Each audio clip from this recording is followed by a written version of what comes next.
Welcome to Heads Together. Thanks for joining me again this week. I want to talk to you this week about something that came up in a coaching session I had recently with a client. And it was one of those real aha moments for her. I could see it. As soon as I said this to her, I could see her processing it and thinking, oh, shit, that's true. So yeah, this episode is all about a very, very important concept that you have to get your head around if you offer us any kind of service.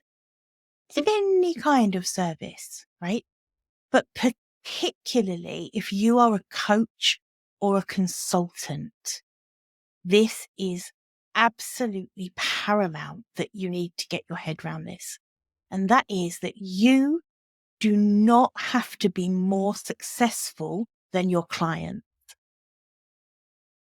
Let's dive into the episode. I think this is something that holds more people back than anything. We know imposter syndrome is the big one, right?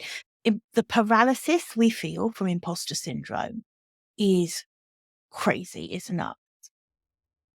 But this added pressure that we put on ourselves by saying we need to be outwardly, visibly, so other people can see it very clearly, more successful than our clients. And it simply isn't true. It's just not true. Because the truth is that the clients are not hiring you because of the success of your business. They're hiring you to get them success in their business or their life or their project, whatever they're hiring you to do. It's their result that they care about, not yours.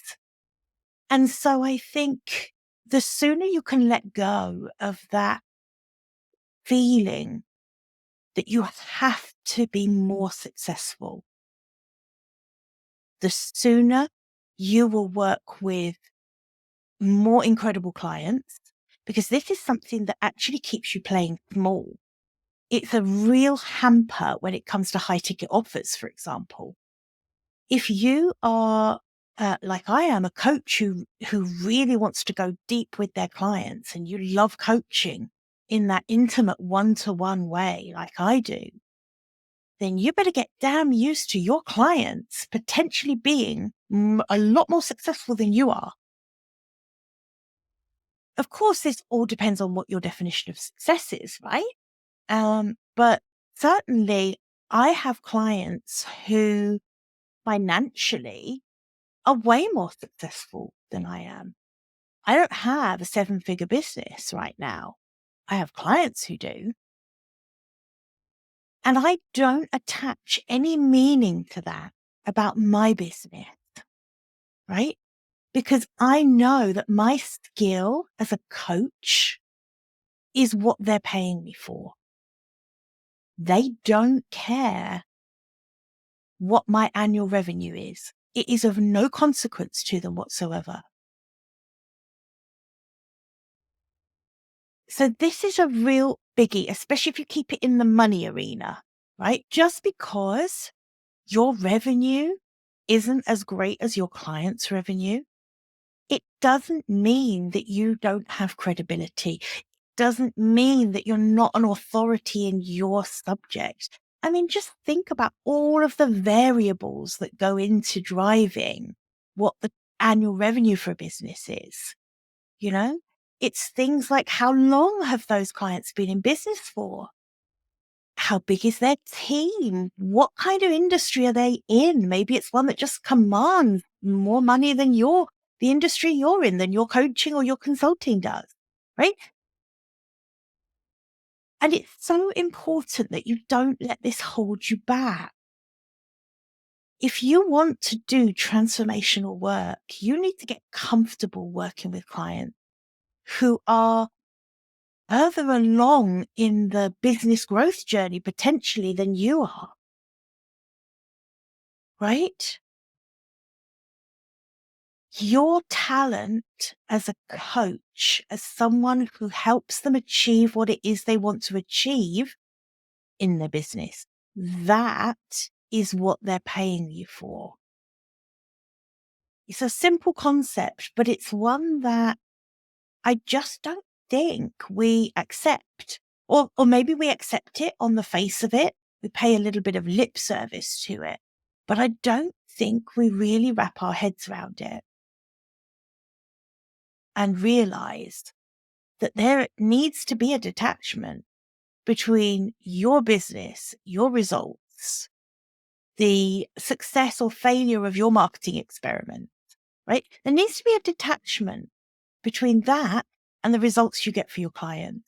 This is why I harp on so much about getting testimonials, really getting clients, past clients, current clients to do that sales role for you. That's why that is so important, because it's the results you get for clients that will sell your services to the next client and the next client. And don't forget, I think it was last week I was talking about how important it is to have your own definition of success. In the episode I did about how much is enough, I, this is where this comes in too.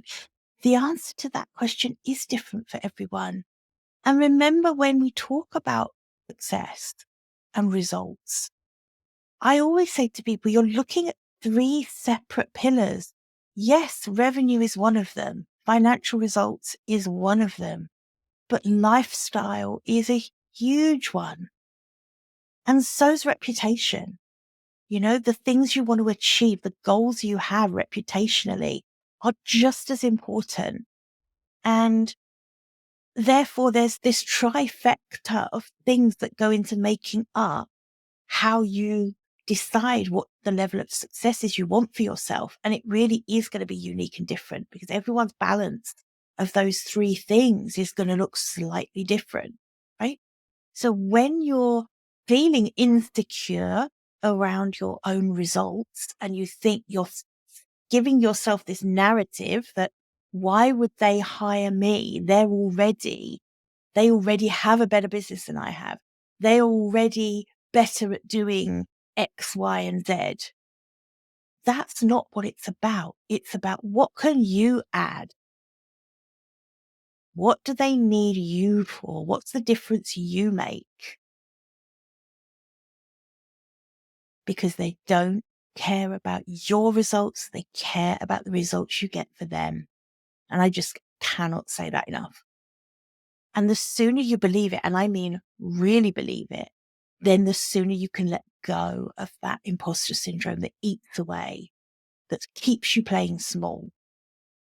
The sooner you can absolutely own your own definition of success and have that be enough, be right for you, be exactly what you want, and take away the comparisonitis, take away the insecurity around how you measure up to your potential client, the sooner you're going to start signing, I'm going to say, better clients, more committed clients who are absolutely in no doubt that you're the right coach or consultant for them. Because you've shown them, you've proven to them, you've given them a taste, you've demonstrated that what you do is going to get them the results they want. And that's nothing to do with the results in your business necessarily. About what clients say about you. It's about giving them actually a taste of working with you. It's all of those things. It's not sharing your balance sheet with them. They don't care about them. Okay. It's a shorty today. This one is also going to be on my YouTube channel, so I'll pop a link to that in the show notes. But I do think this is one that a lot of you might want to talk through. And I get that, because especially if you are at that point where you are really trying to pivot to a more simple business model. And quite often when we do that, we tend to perhaps cut away some of those complex funnels that we've got and go back to good old fashioned relationships and higher ticket offers, right? If that's where you are, then this is going to be really important for you. And I want you to apply for a free breakthrough session with me. I'm going to put the link to that in the show notes as well. It's jillmokes.com/apply. You can do that today. My team will get back to you within 24 hours. And assuming that you are right fit for that breakthrough session, it is completely free. But I have a filtering process because I give you a full 60 minutes of business coaching in that hour. This isn't a discovery call or something for me. This is 60 minutes of coaching for you. So that's why I do make an application only process. But the link for that is in the show notes. Like I say, there's no charge for it. You've got nothing to lose. But if you are in that pivot stage of your business with that imposter syndrome that you haven't felt for a while, it's just creeping back in a little bit. And you're really noticing it when you're thinking about your higher ticket offers. I want you to apply for one of those breakthrough sessions because that's exactly the kind of focused in topic that we can really do a lot of work around in that 60 minutes with me. Okay. Well, listen, have a bloody brilliant week. And I'm going to see you back here, same time, same place next week. Bye for now.